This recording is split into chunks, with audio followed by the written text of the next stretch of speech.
morning students, my name is Shalini Mishra from Asha National English School and Good Shepherd Education Center. Welcome to our online class. This class is only for class 2nd students. Today's subject is Hindi language. कल हमने आप लोगों को पढ़ाया था शब्दों के बारे में. शब्द बताए थे क्या होते हैं और शब्दों के प्रकार बता रहे थे. शब्द के 2 प्रकार बताए थे, सार्थक शब्द और निरर्थक शब्द. सार्थक शब्द आपको कल हमने क्लियर कर दिया था. आज हम बताएंगे आपको निरर्थक शब्द. नंबर 2, निरर्थक शब्द. जिन शब्दों का स्पष्ट अर्थ नहीं होता उन्हें निरर्थक शब्द कहते हैं. पिछले पेज पर चित्र के नीचे दिए गए शब्दों के वर्णों द्वारा निम्नलिखित शब्दों को पढ़िए. सार्थक शब्द में वहाँ छाता दिया हुआ था, यहाँ छाता का उल्टा ताछ. किताब था, सेकंड नंबर, किताब का उल्टा ताबकी. लोमड़ी, लोमड़ी का उल्टा डिलोम. मछली, मछली का उल्टा छलीम. बंदर, बंदर का उल्टा रबंद. फूल, फूल का उल्टा लफू. तो जिन शब्दों का सही अर्थ हमें समझ में आता है तो वो सार्थक शब्द होते हैं, और जिन शब्दों का अर्थ समझ में नहीं आता वो निरर्थक शब्द होते हैं. स्पष्ट है, वर्णों को किसी निश्चित क्रम में ना रखने पर उनका कोई अर्थ नहीं निकलता है, अतः ये निरर्थक शब्द हैं.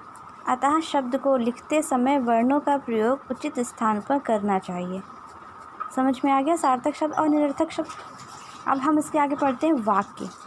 जिस प्रकार वर्णों को सही क्रम में रखने से सार्थक शब्द बनते हैं, इसी प्रकार सार्थक शब्दों को सही क्रम में रखने से सार्थक वाक्य बनते हैं.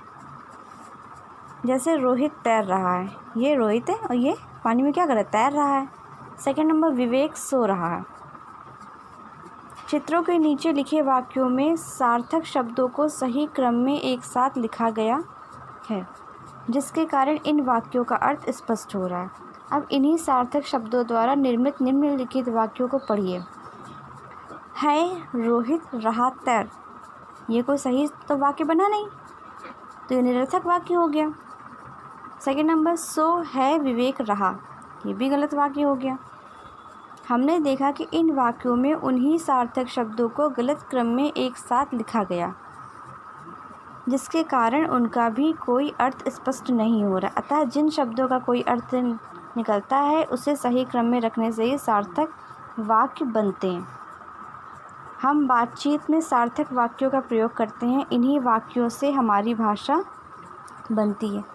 तो आप लोगों ने शब्द समझ लिया क्या होता है, शब्दों के प्रकार भी जान लिए. शब्दों को 2 प्रकार होते हैं, सार्थक शब्द और निरर्थक शब्द. वाक्य भी जान लिए. अगर सही शब्दों को हम सही जगह पे प्रयोग करेंगे तो वाक्य हमारा सार्थक बनेगा. अगर गलत जगह शब्दों का प्रयोग करेंगे तो वाक्य हमारा निरर्थक बन जाएगा.